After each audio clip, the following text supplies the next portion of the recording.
CCN news एक पाऊल महाराष्ट्रासाठी।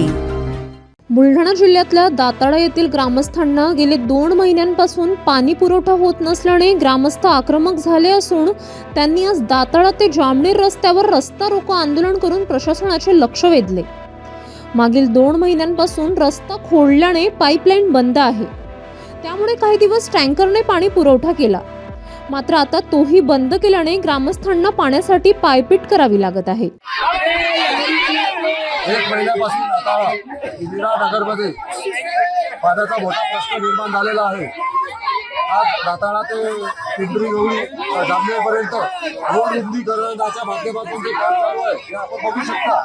पण रुंदीकरण करत असताना त्यांनी पाईप बघितले नाही, काही नाही, आणि ग्रामपंचायत सुद्धा याबद्दल कोणत्याही सूचना दिल्या नव्हत्या की आमचे पाईप आहेत, लोकांना पाणी मिळते।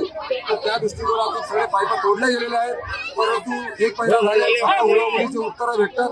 त्या उडवाउडीच्या उत्तरामुळे आमचं काही भागत नाही। आज घरामध्ये किडे येतात, पाणी नसल्यामुळे नाल्या कुटुंब भरलेल्या आहेत। आमची महिला उन्हातान्हात जाते, ती उन्हातान्हात जाऊन तिच्या आरोग्यास धोकादायक होऊ शकते, किंवा अशा काही प्रकार झालेले आहेत की पाण्यासाठी बरोबर इकडे तिकडे पळावं लागते। या भागात कुठेही पाणी मिळत नाही।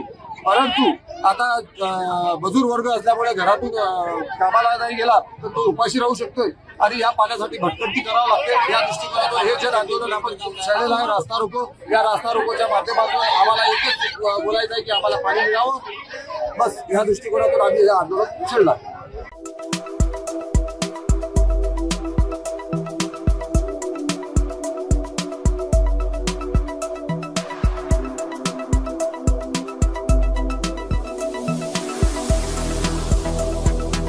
तसेच आपल्या भागातील महत्त्वाच्या बातम्या पाहण्यासाठी CCN न्यूज डेस्क चॅनलला सबस्क्राइब करा आणि बेल आयकॉन प्रेस करा।